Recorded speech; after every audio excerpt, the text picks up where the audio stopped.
Donc il y a les optiques en fait qui sont sorties, il y a celles qui ont été annoncées, et ce qui est intéressant de voir également, c'est les différentes technologies qui sont embarquées.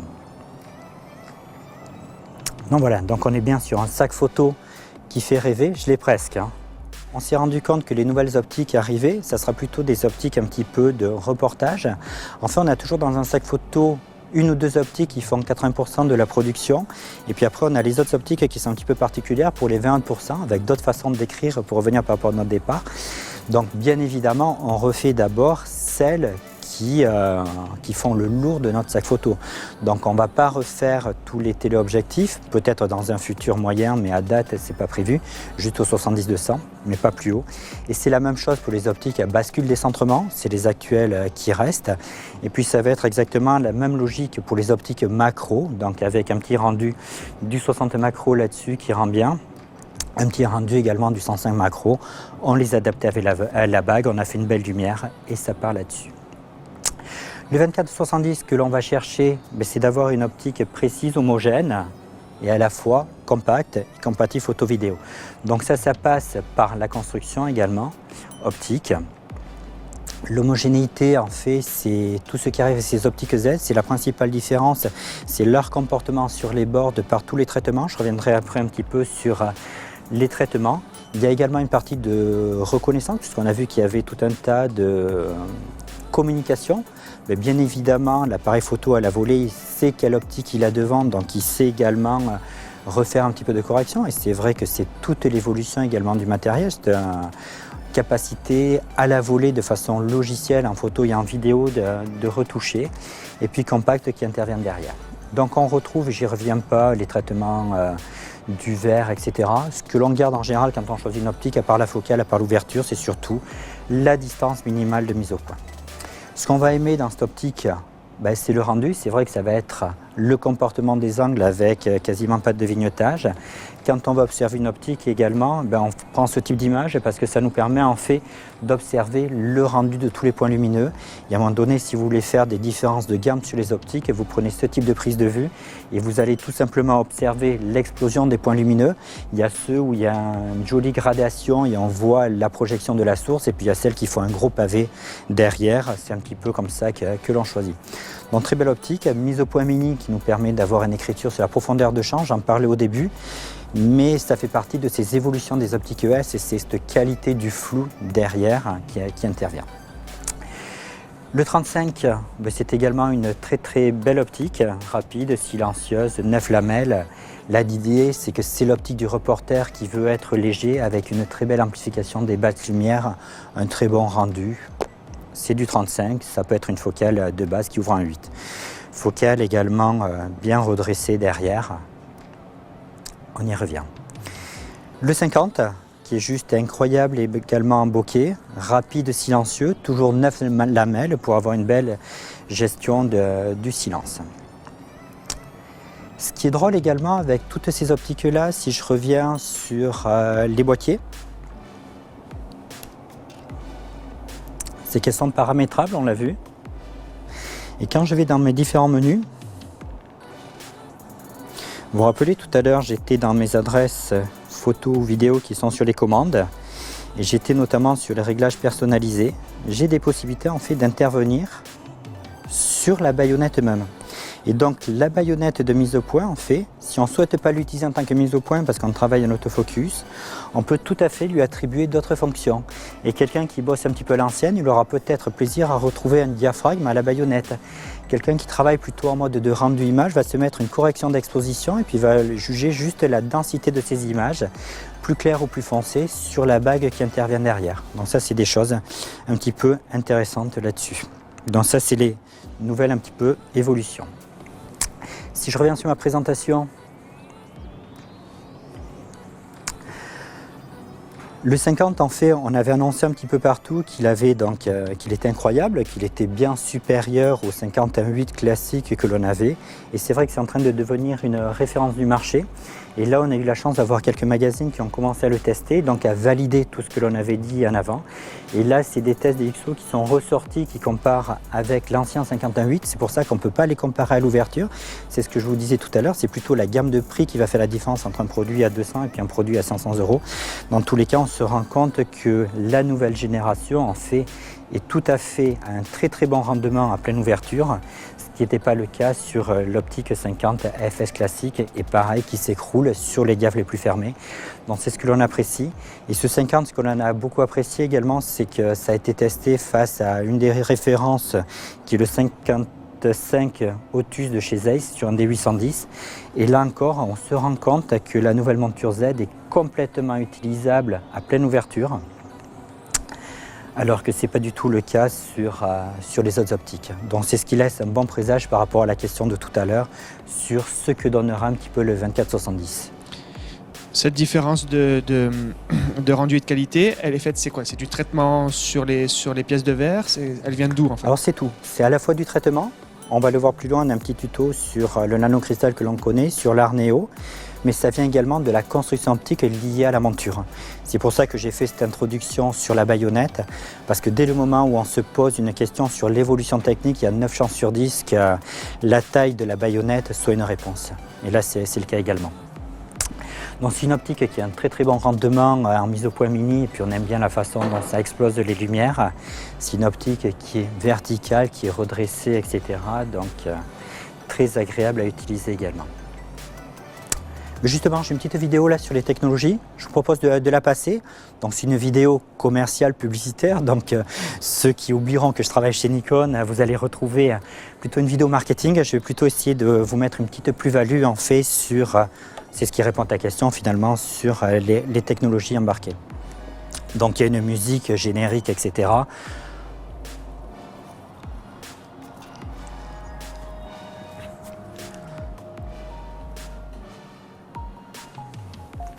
Donc les technologies embarquées qui sont communes à toutes les optiques.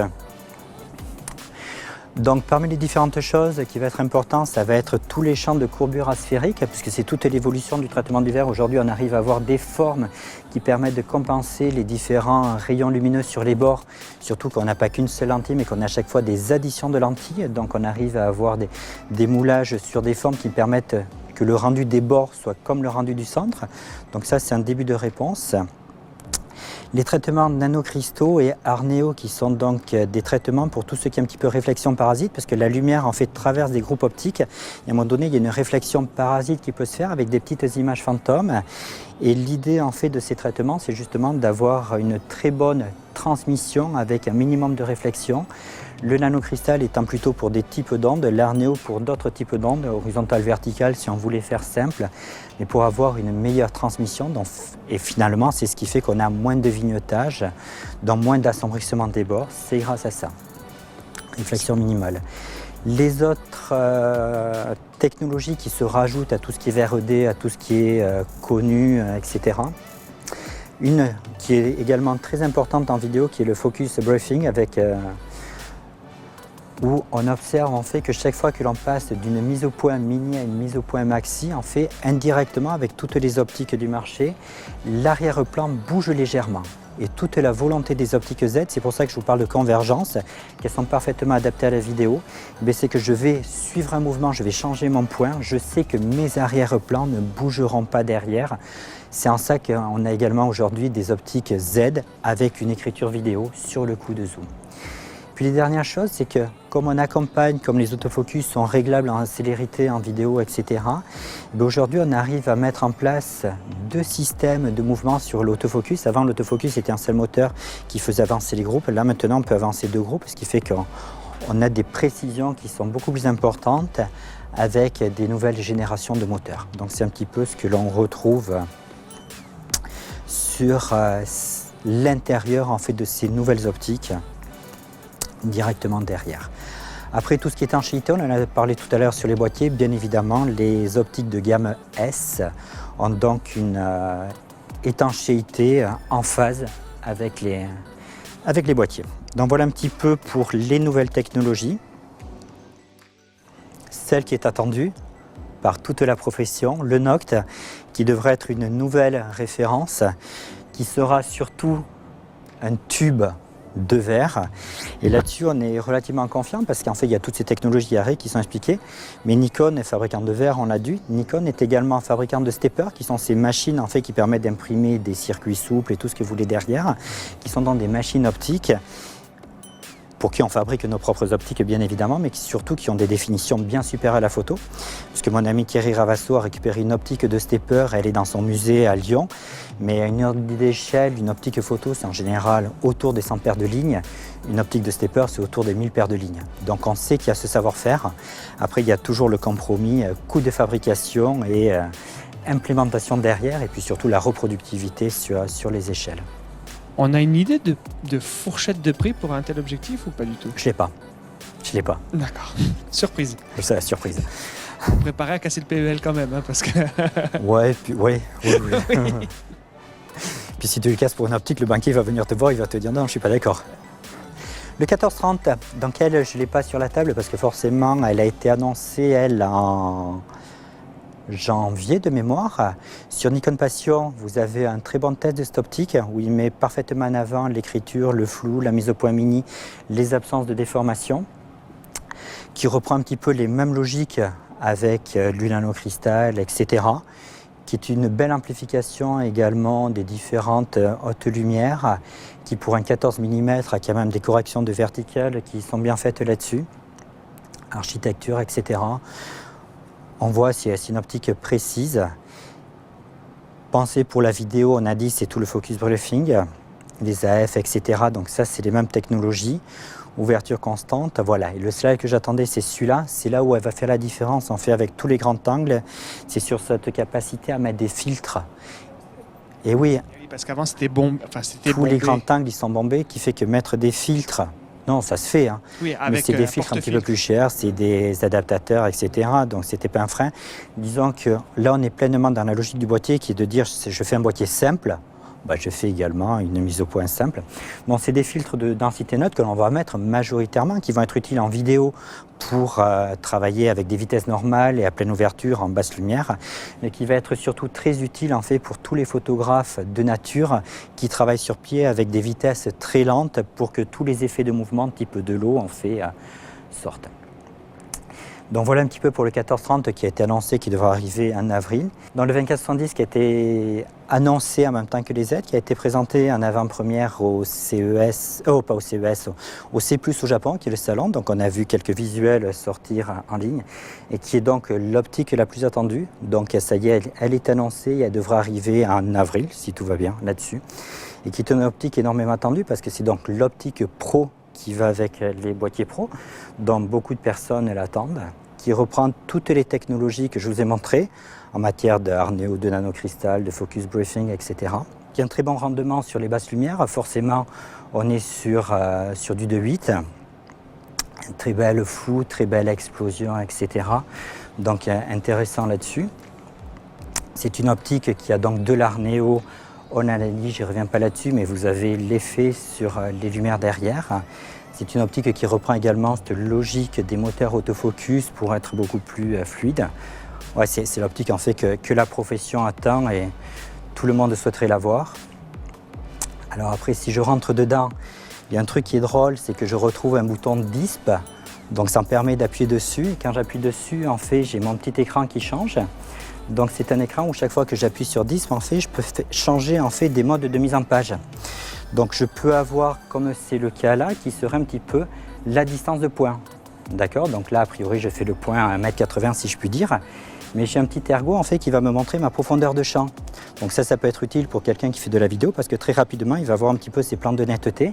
Et au fur et à mesure que vous allez diaphragmer, vous allez vous rendre compte que la OLED, en fait, elle avance ou elle tourne. Après, je peux avoir, en appuyant sur la touche DISP, un deuxième affichage qui sera la focale exacte au millimètre près. Donc je vois que je travaille en 32,1 mm si j'ai besoin. Donc ça peut être également intéressant. Donc ouverture, distance de mise au point, focale et profondeur. Et donc j'ai ces modes en fait qui s'affichent de façon différente chaque fois que j'appuie sur la touche DISP. Après, sur l'optique, j'ai une autre touche qui arrive qui est LFN, qui va se régler comme je vous ai montré précédemment sur le menu configuration. Et là, je peux lui mettre 21 fonctions. Donc je peux mettre des mémorisages de points, je peux mettre tout ce qui me paraît utile d'avoir au pouce. Et quand je suis dans la visée, je suis équilibré, je veux travailler au pouce. Et je mets des fonctions qui interviennent. Ça peut être des rappels de mesure spot, ça peut être activer un focus picking pour les choses que l'on a vues, etc. Donc c'est des choses qui interviennent. Et puis bien évidemment, une étanchéité à la poussière, à la fluidité. Donc voilà. Donc ça, c'est un petit peu l'optique, si je puis dire, qui fait rêver et que tout le monde voudrait voir, quoi. Et que tout le monde attend, que tout le monde veut tester. Et donc qui a été présenté en avant-première au C+. C'est vraiment le standard des pros, le 24-70-2.8. Pour ceux qui photographient avec du zoom, c'est l'objectif de base, c'est celui qu'on doit avoir. Point. C'est celui qui te ferait rêver, ouais. Moi, c'est des focales fixes plutôt qui me font rêver, mais pour le coup, c'est vrai que le 24-70, 70-2, c'est vrai. Donc, il y a 14-30 alors. Avant, c'était quoi? C'était 24-70. Alors, je te garantis que la profession entière l'attend. Ouais. Et puis hier, j'étais au siège, parce qu'aujourd'hui, on est mardi, et il y en a un qui est arrivé. Ce qui veut dire qu'il y en a un en France. C'est pour ça que je suis pointu dessus. Ce qui veut dire qu'au siège, en fait, comme j'étais que le matin, sur Nikon France, donc il y a les collègues qui l'ont touché. La question est de savoir qui, en staff non Nikon France, va être le premier à toucher cette optique, à la voir. Voilà. Donc ça, c'est un petit cadeau que je fais à Xavier. Donc c'est Champara, la première personne en fait qui ne sera pas staff Nikon, donc utilisateur potentiel à toucher cette belle optique. Ah, non, ça va aller. Donc cadeau, t'es le premier. Merci beaucoup. Donc petite surprise, petit cadeau en para. Mais génial, franchement merci. Donc ça fait quelque chose, je vous le dis, ça fait quelque chose. C'est tactique et comme ça je sais que je perds Xavier sur le quart d'heure qui vient parce qu'il va jouer derrière. Donc je sais que j'aurai pas des questions pertinentes, mais je te laisse la monter derrière, je te laisse voir ce qui se passe. Et j'aurais tendance à dire qu'on aura peut-être un premier retour d'utilisateur sur la fluidité des bagues. On garde, j'ai pas dit également, par contre c'est une optique, ouais, je voulais pas montrer avec le dessin, il me semblait bien que j'oubliais quelque chose. C'est une optique 24-70 qui a 3 bagues. Hein. Il y a la bague de zoom, il y a la bague de mise au point et la petite bague devant qui est la même que les autres sur la bague de mise au point, qui est celle qui nous permet de travailler au diaph ou de travailler à la correction d'exposition. Et effectivement, quand tu touches la bague de diaph, il y a la petite réglette qui t'indique en temps réel ta profondeur de champ. D'où, où est ta mise au point et jusqu'où s'étend ta netteté devant et derrière le sujet. Alors je ne sais pas si vous l'avez perçu en vidéo, moi j'ai vu les yeux de Xavier qui ont changé. Non mais c'est vrai, c'est quand même pas mal. Voilà. Merci, franchement merci. Je m'y attendais pas du tout. Donc le plan de lancement qui a été annoncé, donc ça c'était quand les optiques sont sorties, c'était donc en septembre dernier. En fait on s'est engagé à sortir plusieurs optiques. Donc c'est vrai que sur 2019 on attend le 58, le 24-70 ça y est il est annoncé. Le 14-30 ça y est il est annoncé, les deux arrivent. Donc le 70-200 c'est bien ça, il est censé être annoncé officiellement en 2019. Comme le 85 qui arrivera plutôt sur 2020. Le 50 qui ouvrira un 2 également attendu. Le 24 et puis un 14-24 2.8. Moi, ce qui m'intéresse là-dessus, c'est plutôt aussi de prendre du recul par rapport à ces sorties-là. Et on se rend compte que sur ces optiques qui sont toutes très haut de gamme, on l'a dit, finalement, on a 3 sacs photo qui interviennent. Il y aura le sac dit léger pour tout ce qui est application professionnelle ou amateur expert avec tous les zooms qui ouvrent à 4. Et c'est vrai que là, ça sera couvert dans les 3 ans. Il y aura le sac plus lourd pour les vidéastes ou pour les photographes qui ont besoin de 2.8 avec le 14-24, le 24-70 et le 70-200. Et puis ensuite, on aura le sac pour toutes les personnes qui sont plutôt en mode de reportage, qui ont plaisir à travailler avec des focales fixes ou toutes les focales fixes 1.8 qui sont donc supérieures en qualité aux optiques 1.4 qui sera là.